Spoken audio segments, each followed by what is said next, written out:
Kesaksian lagi yang kedua, ini mungkin belum pernah terjadi kesaksian di mana seorang kuasa hukum korban harus hadir untuk menjelaskan kasus, untuk menjadi saksi. Kuasa hukum jadi saksi, Pak? Jadi kuasa hukumnya jadi saksi. Jadi mungkin saya belum pernah, mungkin karena kesulitan mencari saksi yang bisa menjelaskan. Korban ini kan korbannya satu. Di kasus ini korbannya hanya satu. Kalau di medsos belasan anak di bawah umur, tapi di sini satu usia 20 tahun yang sering saya bilang. Apa sih tadi pertanyaan?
BAP ya, karena mohon maaf tertutup. Jadi ini masih saksi dari penuntut umum, ya.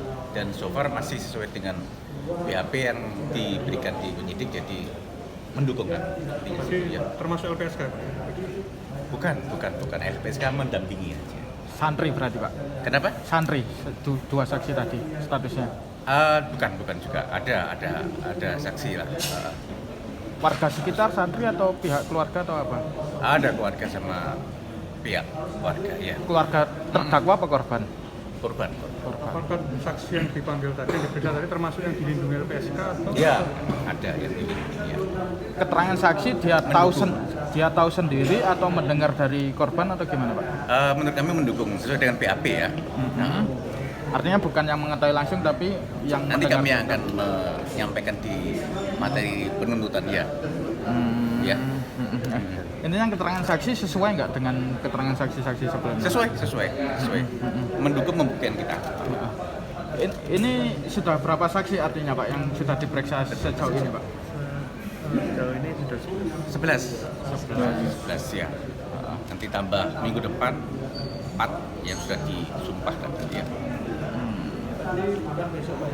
Enggak, hari Jumat sama Senin libur karena majelis ada keperluan. Jadi nanti berlanjut hari Kamis tanggal 1 September ya. Itu ya. Ya. Oke.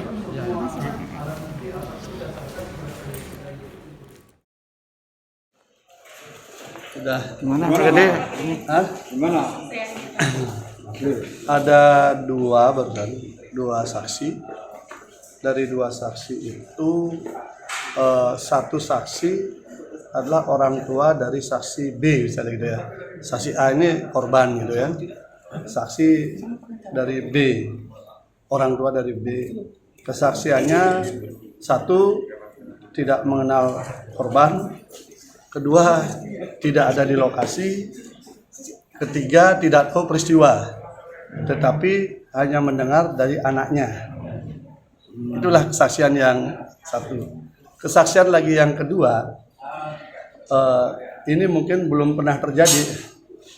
Kesaksian di mana seorang kuasa hukum korban harus hadir untuk menjelaskan kasus, untuk menjadi saksi. Kuasa hukum jadi saksi, Pak. Jadi kuasa hukumnya jadi saksi. Jadi mungkin saya belum pernah, mungkin karena kesulitan mencari saksi yang bisa menjelaskan. Baru terjadi. Ya, kita tanya, artinya dalam kapasitas apakah Anda betul kuasa hukum daripada korban? Ya, mendampingi, mencari semualah. Jadi memang tampaknya kesulitan untuk mencari alat bukti yang ya macam-macam, tapi kan tidak punya nilai karena ketika kita tanya apakah pada saat kejadian dia ada di lokasi, dia melihat, mendengar dan sebagainya, tidak. Dia hanya kuasa hukum yang kemudian bisa tahu segalanya dari cerita-cerita orang. Dan tampaknya dari penjelasan terdakwa yang bersangkutan juga adalah salah satu yang sangat semangat untuk menjatuhkan terdakwa di posisi di saat ini gitu. Itu mewakili saksi korban. Nggak ngerti, kalau saya secara kuhab saya bingung juga. Selama ini ya sebagai penasihat hukum itu biasa mendampingi korban, lalu semua alat bukti apa tuh kita serahkan kepada penyidik dan JPU gitu loh. Majelis tidak menegur. Artinya kan itu kapasitas haknya JPU untuk menghadirkan. Hanya kita merasa geli saja. Ini kok sampai ketika saksi-saksi satu persatu nggak jelas, akhirnya hak saksi yang dihadirkan adalah kuasa hukum korban. Tapi untuk di situ bersaksi. memang statusnya masih jadi kuasa hukum. Masih diakui juga. Masih jadi Diakui sebagai kuasa hukum, Untuk diakui korban juga yang siapa, mendampingi juga. Untuk korbannya siapa? Ya korban, ini kan korbannya satu. Di kasus ini korbannya hanya satu. Kalau di medsos belasan anak di bawah umur. Tapi di sini satu usia 20 tahun yang sering saya bilang. Pak Wasek, tadi pertanyaan kunci apa Pak dari kuasa hukum atau penasihat hukum? Ya saya tanya apakah benar Anda kuasa hukum korban? Ya, apakah Anda mendampingi ketika di proses awal melapor dan sebagainya? Iya. Lalu saya tanyakan, tumben ya saya melihat penasihat hukum kemudian menjadi saksi untuk kuasanya. Lalu saya tanya, oke lah kalau gitu saya tanya, apakah saudara ada di lokasi? Tidak. Apakah saudara tahu, melihat, mendengar dan mengalami peristiwa yang diceritakan korban? Tidak. Karena jawabannya tidak, lalu kami tidak perlu lagi bertanya. Terus apalagi ditanyakan? Kalau ditanyakan kan cerita yang kesana kemari kayak kita diskusi di luar, bukan dalam konteks hukum kan. Ini kan kita bicara hukum. Saksi pun ada kualifikasi, tidak semua orang bisa bicara jadi saksi. Saksi itu harus dia bisa melihat, mendengar, mengalami sebuah peristiwa.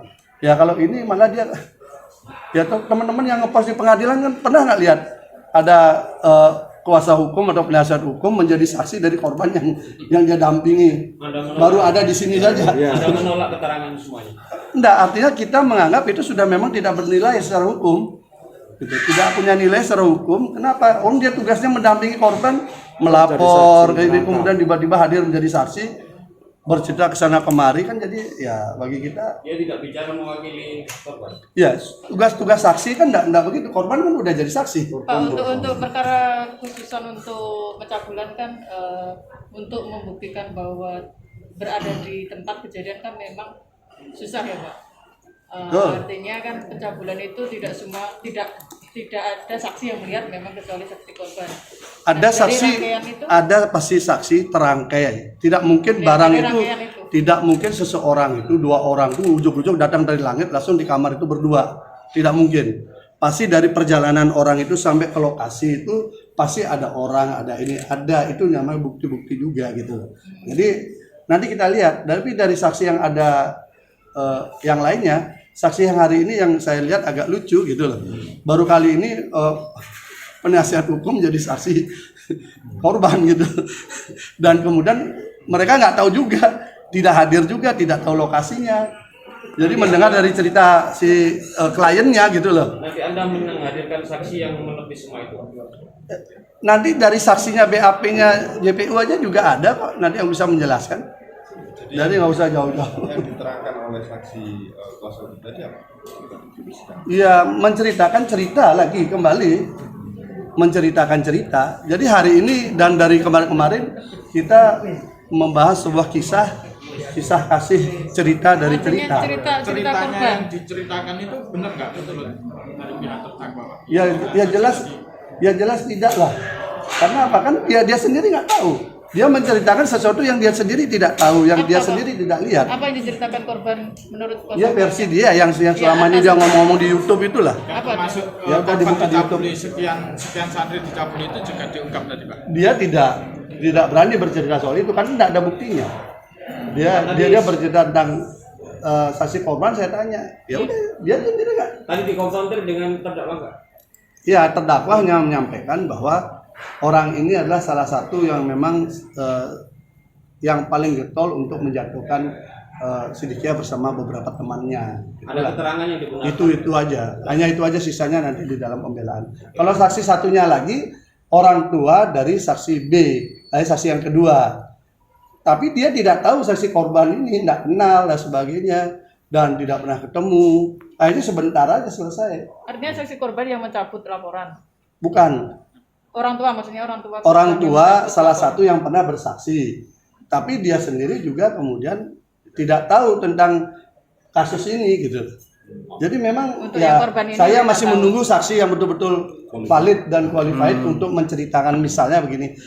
Ada orang di situ kan itu kan dia tidak ujug-ujug datang. Ada katanya orang naik motor mengantar dia, ada katanya di situ menyambut dia, ada katanya menyiapkan kopi teh dan sebagainya. Itu kan belum muncul saksinya. Kita tunggu aja, benar nggak peristiwa itu kan gitu. Kan ada peristiwa yang beda waktu kan, ada yang bilang bahwa kejadiannya siang, ada yang bilang kejadiannya tengah malam. Ini kan mana yang benar kan belum tahu. Karena waktu itu penting. Kemarin saksi korban mengatakan bahwa tanggal 7 sampai tanggal 8 dan satu lagi tanggal 18. Hari ini mulai bergeser ke tanggal 20. 2 hari itu bermakna, jangan dua hari. Urusan beginian 1 jam aja bermakna loh. Apalagi ini 2 hari bergeser waktunya. Ya teman-teman silakan renungkan itu. Keterangan saksi orang tua B tadi menerangkan nggak kalau si anaknya si saksi B ini juga Ya menjadi korban? awal mula dia menceritakan itu, tapi dia tidak juga melapor ke polisi, tidak ada ininya juga gitu loh. Alasannya apa Pak nggak melapor? Ya semua sama. Ada perdamaian. Alasannya takut, semua takut. Padahal buktinya dia menjadi saksi berani. Artinya mengakui bahwa anaknya korban. Cerita dia begitu mendengar dari anaknya. Siap. Tetapi ketika kita tanya bahwa ini kasusnya ini terkait dengan saksi korban, dia tidak tahu. Ya kalau kita dalam hukum acara itu kan kasusnya yang berbeda, kecuali cerita anaknya itu masuk di dalam dakwaan itu bisa. Ini kan cerita anaknya nggak ada di dalam dakwaan. Gimana kita mengkonfirmasi lagi? Karena di KUHP kan tugas kita adalah menguji dakwaan JPU. Tapi tadi Hakim JPU membuktikan, kami mematahkan, hakim menilai. Tapi disampaikan juga bahwa dia tidak melapor Pak ya tadi di persidangan. Iya, dia mengatakan tidak melakukan itu, anaknya tidak melakukan itu gitu. Atau Padahal kita kejar, harusnya kan merasa korban lapor aja. Kok katanya takut bisa hadir di sini semua berani. Pak saksi atau tadi karena ada berapi-api tekanan nggak, dari Pak? pihak Keterangannya, Siddiqiyah atau Pak? gimana, kenapa nggak melapor itu mungkin dari versi mereka? Enggak, saya udah tanya, enggak. Orang memang mungkin alat buktinya ya nggak kuat. Alat buktinya kan nggak kuat. Jadi untuk kasus begini kan memang alat bukti kan harus kuat, saksi dan sebagainya kan gitu. Pak saksi tadi lemes menyampaikan keterangannya apa? Oh, menggebu-gebu dia. Kayak orang orasi tetapi salah. Akhirnya ya ya. Senin kemarin Pak Kasat belum menghadirkan 2 saksi yang korban di Gumpen itu kapan? Tadi baru datang tapi belum diperiksa, baru diambil sumpah 1. Yang 1 lagi belum. Mau kita konfirmasi itu. Berarti yang tadi cuma 2 aja ya selain 2 keburu waktu, ada jam 1 udah ada sidang lain. Sampai hari ini berapa? Berapa dah totalnya? Saksinya? Tadi 2 6 ya? Baru 6 dari 40. Hari ini selesai. Apa Udah selesai. Hari Senin lagi. Off dulu katanya. Ya. berarti Off dulu. yang 2 tadi satunya pengacaranya tadi sama satunya lagi orang tuanya. Ya, orang tua yang mengaku korban, tetapi tidak terkait dengan kasus ini. Bukan hanya terkesan dipaksakan, apa namanya ya? Karena saya nggak pernah menangani kasus dari 94 jadi lawyer, belum pernah menangani kasus pengacara korban jadi saksi. Baru di kasus ini aja. Mungkin saya yang kurang gaul. Sidang lanjutan kapan Pak? Hari Kamis ya? Kamis. Oh Kamis minggu depan. Agak off dulu sekarang. sepanjang sejarah baru kali ini ya. Sepanjang yang saya tahu biar nggak salah ya. Apa sih boleh foto bareng? Oke.